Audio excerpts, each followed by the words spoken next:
जिस व्यक्ति की कुंडली में मंगल और सूर्य एक ही घर में बैठे हों, एक ही हाउस में बैठे हों या एक दूसरे पे दृष्टि डाल रहे हों स्ट्रॉन्ग वाली, तो भाई साहब बवाल हो जाता है। एक सेनापति मंगल, एक राजा सूर्य।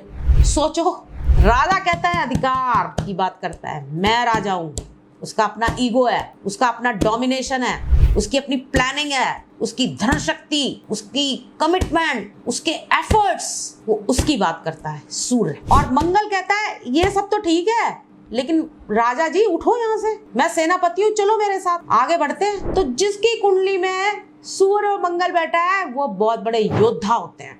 इसलिए ज्यादातर जब ये वाला युति होती है, ऐसे व्यक्ति पुलिस के बहुत बड़े जगह होते हैं, राजा ही होते हैं, मतलब उनको उच्च पद प्रतिष्ठा मिलती है, क्योंकि सूर्य अधिकार का कारक है और मंगल क्रिया का आदक है। क्रिया यानी काम करना, एग्जीक्यूशन, एग्जीक्यूट।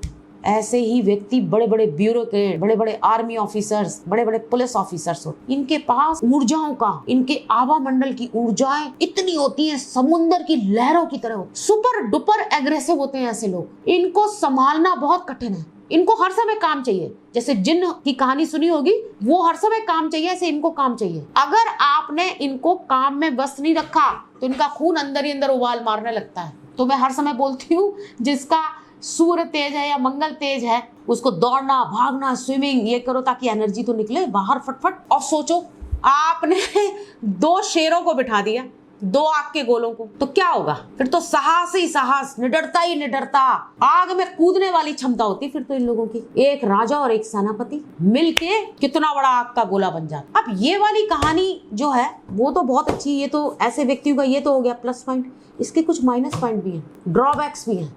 जब सोचो आप, सूर्य और मंगल जैसे गरम क्रूर ग्रह, इनको क्रूर क्यों कहा जाता है? क्योंकि बहुत गरम है, मिल जाए तो एक नॉर्मल गुस्से से ज्यादा गुस्सा करते हैं। मतलब जिस तरह से मंगल और राहु का अंगारक रोग क्रिएट होता है, इस तरह से सूर्य और मंगल का अंगारक रोग क्रिएट हो जाता है। बहुत गुस्सैले, और उस गुस्से के अंदर आपको पता है ना, सूर्य बैठा है तो अधिकार, डोमिनेशन, लोग डरने लगते। एक राजा और सेनापति की क्वालिटीज एक ही व्यक्ति के अंदर, लोग इनसे डर के दूर भागने लगते हैं। लोग जो समझ लेते हैं वही तो यूज कर लेते हैं। ऐसे लोगों को, इनको यूज करना इजी नहीं है, ये किसी के कंट्रोल में नहीं आते, इन पे आप अपने लॉ इंपोज नहीं कर सकते हैं।